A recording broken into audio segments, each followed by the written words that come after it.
बिहार में महाछठ पर्व पूजा मनाने की परंपरा बहुत पुरानी है। यहाँ के लोग कई सालों से इस पूजा को उल्लास और भक्ति भाव के साथ मनाते हैं। 4 दिन तक छठ पूजा मनाई जाती है, जिसमें नहाए खाए, खरना और डूबते व उगते सूर्य को अर्घ देने की परंपरा है।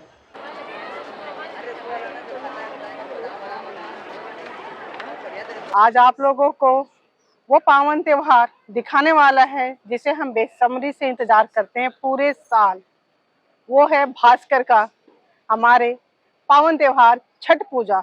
तो चलिए आप लोगों को सुंदर नज़ारा दिखा रहे हैं व्रतियों द्वारा। 3 दिनों तक निर्जला व्रत रखा जाता है। यह बेहद मुश्किल होता है।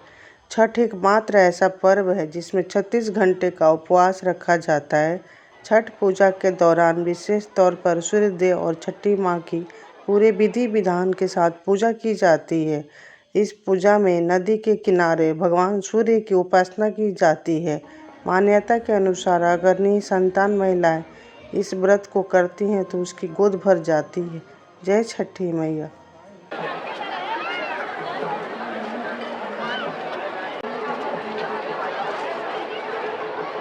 कोई भी व्यक्ति आरती स्थल पे आके नहीं खड़े होगा, ये ध्यान रखिएगा।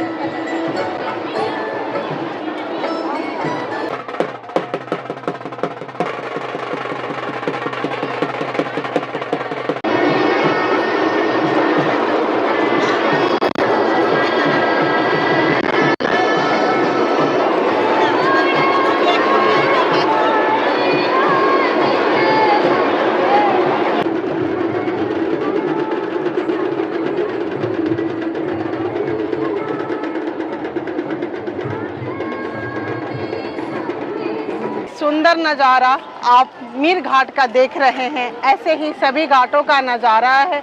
बहुत ही पावन नज़ारा है, ये बहुत ही सुंदर नज़ारा है। तो ऐसे ही मैं हर घाटों का व्यू, कुछ घाटों का व्यू मैं आप लोगों को दिखा रही हूँ। आइए चलते हैं और घाटों पर। मान्यता है कि जब पांडव जुए में अपना सारा राजपाट हार गए तब द्रौपदी ने छठ का व्रत रखा था। द्रौपदी के व्रत के फल से पांडवों को अपना राजपाट वापस मिल गया था। इसी तरह छठ का व्रत करने से लोगों के घरों में सुख और समृद्धि आता है।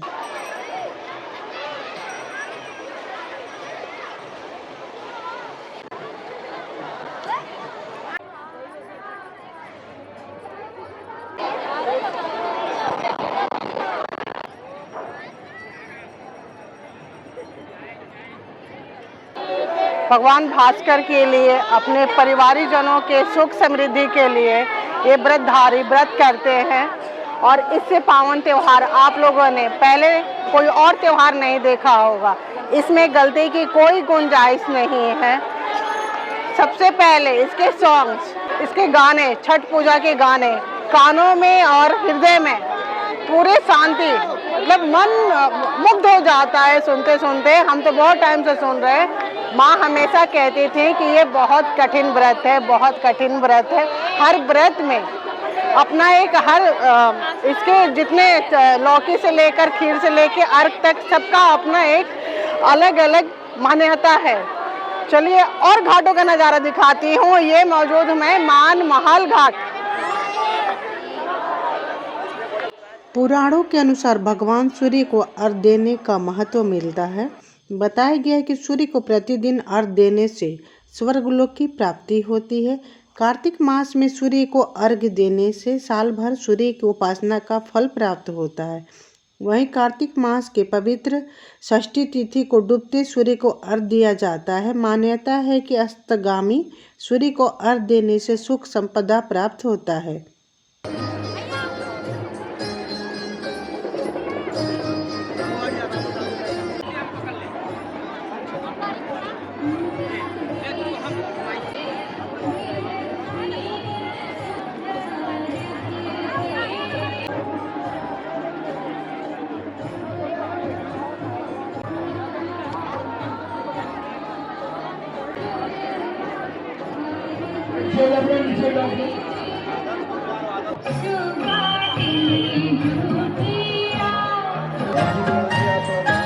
आपके सामने मिल जाती है।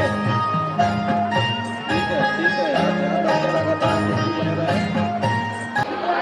ये सुंदर नज़ारा है दशाश्वमेध घाट का। राजघाट से लेकर 80 घाट तक ऐसे ही भीड़ है और ऐसे ही भीड़ में लोग अर्घ देने की तैयारी कर रहे हैं। कुछ लोग अर्घ दे चुके हैं, कुछ लोग देने वाले हैं। उसी में हम भी आ गए हैं नीचे गंगा मैया का आशीर्वाद लेने। जय गंगोत्री एक ऐसा त्योहार जिसे परदेशियों को घर बुलाता है। सारे परदेशी जो बाहर रहते हैं वो घर आ जाते हैं इस पावन त्योहार में। मान्यता है कि छठ देवी सूर्य देव की बहन है और उन्हीं को प्रसन्न करने के लिए जीवन के महत्वपूर्ण अवयव में सूर्य व जल की महत्ता को मानते हुए इन्हें साक्षी मानकर भगवान सूर्य की आराधना तथा उनका धन्यवाद करते हुए माँ गंगा, यमुना या किसी भी पवित्र नदी या पोखर के किनारे पूजा की जाती है। और इसी के साथ यह भी मान्यता है कि भगवान श्री राम और सीता ने राम राज्य की स्थापना के लिए कार्तिक मास के शुक्ल पक्ष की षष्ठी को उपवास रखा था और सूर्य देव की पूजा की थी।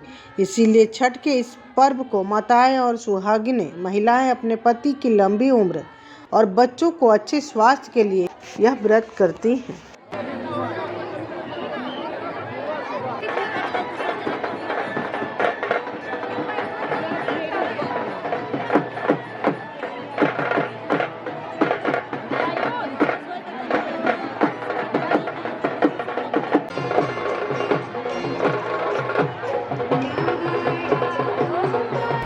श्रद्धालु के रूप में जितने माताएं बहनें घाट से बेटी बना करके पानी में खड़े होकर अर्घ देने का इंतजार कर रही हैं, उनके लिए एक सूचना आपको सुरक्षा के लिए प्रशासन द्वारा छठ महापर्व के अंतिम दिन सूर्य को अर्घ देने के साथ ही छठ पूजा का समापन हो जाता है। मान्यताओं के अनुसार महाभारत काल से छठ पर्व मनाया जाता है।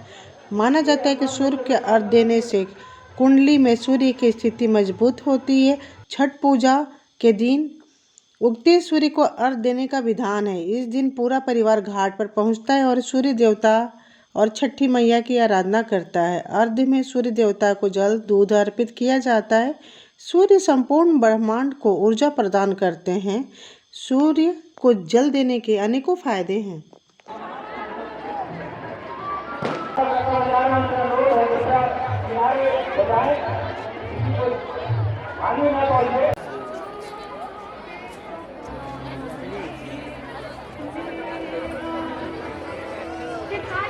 आज जो सुना में आया मंदिर के बाद जो